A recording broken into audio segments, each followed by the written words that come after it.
missing the youth strike to be here in Brighton for the Labour Party conference. I'm representing North Cornwall CLP to present our constitutional amendment that Cornwall should be treated like Scotland and Wales, that we should be able to run our own campaigns.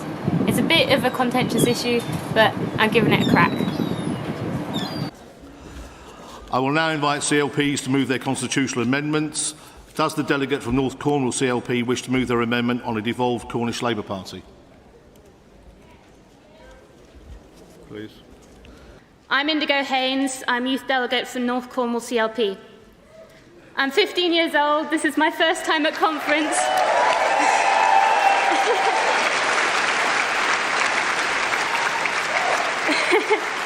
And I'm a first-time speaker, in case you couldn't have guessed, so if I'm a little nervous, please forgive me.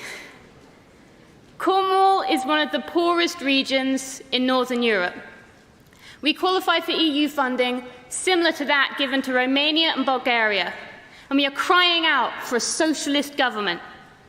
In 2017, Labour beat the Lib Dems to come second in 4 of our 6 Tory-held constituencies.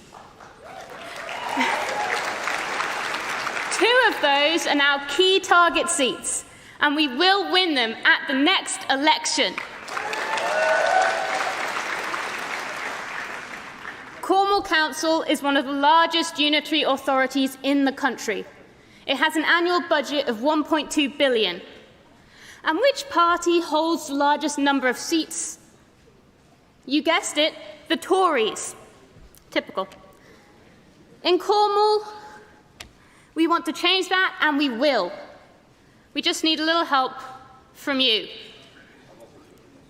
We raise more than £300,000 a year from Labour membership. Yet our regional board is 167 miles away from our capital, Truro. Now, we recognise that we represent a regional challenge because of geography, but the answer is to treat Cornwall the same way we treat Scotland and Wales.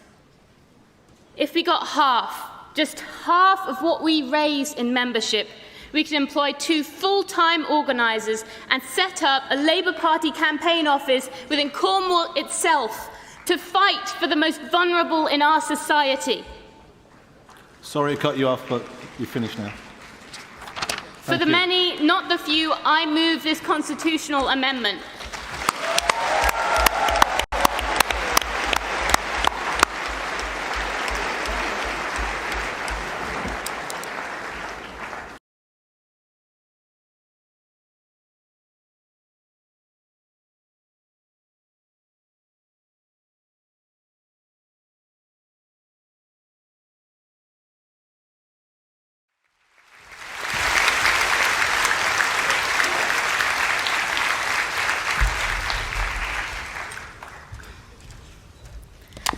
I'm Indigo Haynes from North Cornwall CLP. You've seen me before, but since I only proposed a constitutional amendment, I've been told I can speak again on this motion I'm so passionate about. Since I'm Youth Delegate, you might expect me to tell you about how 20% of young people experience mental health issues a year, or how only a quarter of young people with mental health disorders get the help they need. Instead, I'd like to talk about the less flashy crisis of adult mental health. These services have been cut and cut, always the first to go, alongside social care, alcohol dependency support, and adult education. The brilliant Open University, a Labour creation that revolutionised the opportunity for social mobility, has been crippled. A full-time degree that was once £1,400 is now £5,000. How is it a surprise that in a time of financial insecurity, the rates of stress, depression and anxiety have increased dramatically? The mental health crisis is only a symptom of a decade of Tory rule, and the only way to tackle it is to have grassroots activists out on the streets, running local campaigns and getting young people like me involved in politics, in order to get more people voting Labour, more Labour MPs elected, and a Labour government back in power. Conference, support Composite 22 on mental health.